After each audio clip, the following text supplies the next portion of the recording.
आप spin bowling के legend भी हैं, हमारे पास 6 स्पिनर्स को खिलाया, लेकिन जो मेन स्पिनर था इब्रार, वो परफॉर्म क्यों नहीं कर सका? आपको उसमें कहाँ गलती नजर आती है? नहीं, नर्व्स की गेम होती है ये। बड़े गेम में ना वो नर्व्स जो होती है ना, कई दफा कंट्रोल में नहीं रहती। इसीलिए तो कहते हैं ना, जिन टीमों को, जिन लड़कों को, जिन प्लेयरों को अपने प्रोसेस का पता होता है ना, देखिए याद रखिएगा, जिंदगी में कहीं पे भी आप चले जाएं, जिन लोगों को प्रोसेस का पता होता है ना, आउटकम का नहीं सोचते। आउटकम जैसे ही आप जेन में रहते हो, आप प्रोसेस से निकल जाते हो। जब प्रोसेस से निकल जाते हो तो आउटकम भी आपके हाथ से निकल जाता है और प्रोसेस भी निकल जाते हैं। ये अंडर प्रेशर जिंदगी में ये लोग हमसे गलती हुई है। जैसे प्रेशर पड़ता था, हम आउट प्रोसेस से निकलते थे। तब सीनियर प्लेयर का या कप्तान का या कोच का काम आता है, वो फौरन कहता है wait, come come come back to the process. Outcome का मत सोचो, आउटकम का सोचोगे तो ये इस प्रोसेस से अपना अपना एग्जीक्यूट नहीं कर सकते आप प्लान्स को सही। तो ये बहुत इंपॉर्टेंट बात है, ये जो हम बात डिस्कस कर रहे हैं। बिल्कुल सही। और आप क्या समझते हैं बैटिंग लाइनअप में फौरी क्या तब्दीलियां करनी चाहिए? क्या अगले मैच में हमें फखर जमान और ख्वाजा नाफी को शामिल करना चाहिए? देखिए, सबसे पहले चेंज करने से पहले हमें ये याद रखना पड़ेगा। I am coming back to my point again, maybe you guys gonna get bored. Process, हमारे बैट्समैन भी प्रोसेस से निकल गए। हमारे कोच ने भी, पाकिस्तान टीम के कोच ने भी प्रेस कॉन्फ्रेंस में कहा कि we will go out of the occasion. इसलिए निकल गए हम कि हमने प्रोसेस से निकल गए। आप 175 को देख रहे थे, आप तो बॉल देख नहीं रहे थे। 120 बॉलों को अगर आप सामने रखते और 175 को सामने रखते तो गेम खुल जानी थी, आपकी पार्टनरशिप बिल्ट अप होनी थी। तो आई थिंक इस सिचुएशन में अभी भी वेट करना चाहिए। गेम खत्म नहीं हुई, सुपर 8 में आके आप मैच जीतना शुरू कर देते हैं तो इंशाल्लाह अल्लाह के घर उम्मीद है कि अगर सेमीफाइनल फाइनल में पहुंचते हैं, यही पाकिस्तान टीम जीत सकती है। हमें गिव अप नहीं करना और हमें ये मत सोचना कि यार, हम अपनी गलतियों से सीखना चाहिए। जो हम नहीं सीखते, जो हम लेट हो जाते हैं, मुश्किल कंडीशन में आके वही गलतियों को रिपीट करते हैं हम। ये थोड़ी सी फिक्र वाली बात है। अदरवाइज ये प्लेयर बहुत अच्छे हैं, इनमें टैलेंट है। अगर ऑस्ट्रेलिया को 3-0 ये हरा सकते हैं तो किसी भी टीम को हरा सकते हैं। Bring them in process, bring them, tell them कि what is a process, how to read the condition, how to read the pitches and what to do. They are the very important issues we have to deal with it. बिल्कुल। और ये बताइए कि batting order क्या आप किस तरह से देख रहे हैं? क्या हमें उसमें भी चेंजेस करने की ज़रूरत है? अगर हम देखें कैप्टन सलमान आगा, अगर उनको 1 डाउन पे हम खिला दें, बाबर को हम सेकंड पे खिला रहे हैं, तो आई थिंक अब यही पिछले 5 मैचों में तो इनकी यही कॉम्बिनेशन बना होता है। याद रखिए कि 1-2 चेंज आप कर सकते हैं। जैसे आप नाफे की बात की है, फखर जमान की बात की है। If you think somebody is not performing well for last 5-6 games, it's okay to somebody, आप बड़े प्लेयर को भी ड्रॉप कर सकते हो। ये कोई मुश्किल काम नहीं होता। आपने देखना होता है कि अगले बंदे का कौन, यही तो गेम अवेयरनेस है। यही तो आपने सिचुएशन को रीड करके बड़ा फैसला करना होता है। देखे ना आपने वो क्या नाम था, वो लेफ्ट आर्म स्पिनर हमारा सलमान रशाद, आई थिंक, जो क्या नाम उसका, I forgot his name, sorry. वो बड़ी अच्छी फॉर्म में था। अब बड़ा मैच था, उन्होंने बिल्कुल सही किया कि शहीन का माइंडसेट, और वो ऐसे मैच खेल चुका है तो he will deliver the best.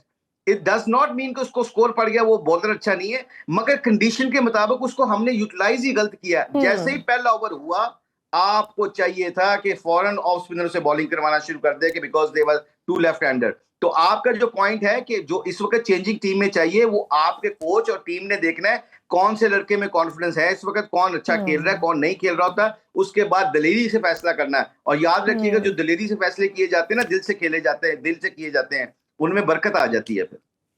बिल्कुल। और बाबर आजम, अब देखते हैं जैसे वो पहले ओपनिंग करते थे, अब वो 2 डाउन आ रहे हैं। डोंट यू थिंक कि ऑब्वियसली आप कह रहे हैं कि प्रेशर में एक एक्सपीरियंस्ड जो क्रिकेटर होता है वो उसको हैंडल कर लेता है, वो एक एक्सपीरियंस्ड प्लेयर है, एंड वी वर एक्सपेक्टिंग कि वो कहीं ना कहीं खासतौर पर कल के मैच में वो एक रिस्पॉन्सिबिलिटी लेंगे और वो कोई रिजल्ट देंगे। क्यों हम रिलाई नहीं कर पाते अपने इतने एक्सपीरियंस्ड बैट्समैन और प्लेयर्स पर भी कि वो हमें रिजल्ट देंगे? मुझे ये लगता है, शायद काफी लोग मेरी बात से एग्री नहीं करेंगे, पिछले साल 1.5 साल से बाबर को बिल्कुल उसकी गेम से हटा दिया गया। बाबर की गेम ही नहीं छक्कों चौकों वाली, छक्के मारने वाली, चौकों वाली थी। बाबर की गेम को आई थिंक ये कह के ये स्ट्राइक रेट बहुत कम है, तेरा स्ट्राइक रेट बढ़ा, तू चौके छिक्के मार, जाके पावर हिटिंग कर, ये वो कर। वो आपने उसको 4 डे से, टेस्ट मैच से 50 ओवर में भी उसकी गेम को खराब कर दिया है। मुझे लगता है कि उसकी गेम, उसको हमने साल पहले, मैं बोला था एक जगह पे, मैंने कहा उसको वैसे ही खेलने दे जैसे वो खेलता है, अगर उसकी टीम में जगह बनती है तो उसको उसके मुताबिक खेलने देना चाहिए। क्योंकि हम क्या कर रहे हैं, हम उसको कह रहे हैं कि मार जिस तरह फखर जमान मारता है या दूसरे मारते हैं, ऐसा नहीं हो सकता। हर बंदे की स्ट्रेंथ और वीकनेसेस अपनी अपनी होती हैं। तो बाबर आजम को पहली तो ये हमसे गलती हुई मुझे लगता है, और बाबर आजम को भी ऐसे एक्सपीरियंस चाहिए, प्लेयर चाहिए कि वो अपनी गेम के अंदर रहता। अगर बाबर एंड तक जाता तो ये मैच में फिर भी हम वापस आ सकते थे। अब बाबर के दिमाग में ये चीज चली गई है through media, through coaches, through selectors, कि नहीं तुमने हिट करनी है, तुमने पावर वो करना है, क्या कहते हैं, क्या स्ट्राइक रेट तगड़ा करना है। बाबर की गेम ही नहीं स्ट्राइक रेट की। बाबर की तो नॉर्मल खेलता है तो उसका स्ट्राइक रेट 130 135 प्लस होता है, और इन पिचों के ऊपर आपको 125 130 वाला प्लेयर चाहिए होता है जो 20 ओवर खेल सके। So I think this is way we making mistake. बिल्कुल। और साइम अयूब जो हमारा मेन प्लेयर है, ओपनिंग प्लेयर है, बैट्समैन है, वो नो डाउट कि बॉलिंग में वो बहुत कमाल जा रहे हैं। कल भी उन्होंने 3 विकेट्स ली। बैटिंग में क्यों नहीं वो परफॉर्म कर पा रहे हैं? वहां कहाँ लैक कर रहे हैं वो? आई पर्सनली थिंक थोड़ा सा ना क्रिकेटिंग शॉट साइम को ज्यादा मारने चाहिए। एक तरह की क्रिकेट नहीं खेलनी चाहिए। जो मेरा एक्सपीरियंस है मॉडर्न क्रिकेट का, कि जब आप प्री प्लान शॉटें मारने लग जाते हैं ना, तो पहले ही माइंड बना लेते हैं कि अगर मैं इधर मारूंगा तो इधर मार देगा, बॉल आपके एरिया में नहीं गिरता, तो आप फिर गलत शॉट मार के गलत सिलेक्शन कर लेते हैं। इसको बड़ी सिंपलीफाई करना चाहिए। यहाँ पे मैनेजमेंट का रोल, कोचेस का आ जाता है कि उसको कहें भाई जिधर का बॉल है उधर मारो, प्री प्लान ना खेलो। प्री प्लान खेलने से पता है क्या होता है, आपकी टेक्निक एक्सपोज होने लग जाती है। तो आपने ball according to the ball मारेगा ना असाइन, उसमें इतना टैलेंट है कि वो ऑफ वाले बॉल को ऑफ में मार सकता है, विकेटों वाले बॉल को सीधा मार सकता है, खिंचे हुए बॉल को मिड विकेट मार सकता है। अगर ये माइंडसेट, ये फ्रेम बना ले, कंप्यूटर में ये फिट कर ले, जो कि अल्लाह ने इंसान को दिमाग दिया है, तो आपकी गेम आसान हो जाती है। आप प्रोसेस में रह के एग्जीक्यूट अपने प्लान को अच्छा कर सकते हो। आई थिंक साइम को ये जरूरी है, उसको ये याद दहानी करानी कि क्रिकेट की गेम जो है ना, इसमें टेक्निक भी शामिल है, माइंडसेट भी शामिल है, इसमें प्री प्लान ज्यादा नहीं खेल सकते आप। और आप क्या समझते हैं, बॉलिंग में शाहीन अफरीदी की जगह अगर हम सलमान मिर्जा और फहीम अशरफ की जगह नसीम शाह को मौका दें, क्योंकि नसीम शाह भी एक ऑप्शन में है और उन्होंने माजी में काफी हमें मैचेस जितवाए भी हैं। मुझे तो ये लगता है कि हमने ज्यादा स्पिनर खिला रहे हैं। अगर सलमान भी कर लेता है, साइम भी कर लेता है। देखें, कई दफा हम पता क्या कर रहे हैं, थोड़ा सा बॉलर थोड़ा सा बैट्समैन, ये कहीं हमारी कंडीशन में शायद कदाफी स्टेडियम की पिचों में चल जाइए। आप यकीन मानिएगा, एक्सपर्ट प्लेयर्स को, जो कहते हैं ना जेन्युइन बैट्समैन जेन्युइन बॉलर खिलाएंगे, आपको हारने का भी अफसोस नहीं होता। So I think we are also making a little mistake, this is my opinion, I can be wrong.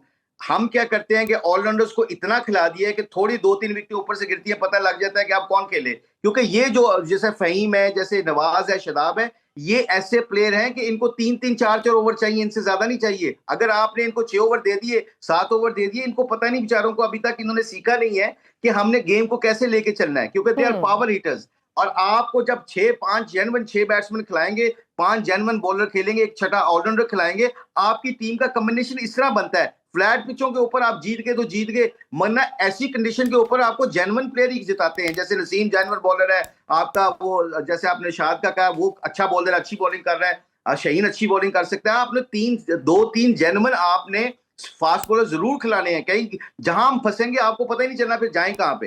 तो आई थिंक हम क्या कर रहे हैं, लैग कर रहे हैं सिलेक्शन में भी, कि हम जेन्युइन प्लेयरों को नहीं खिला रहे।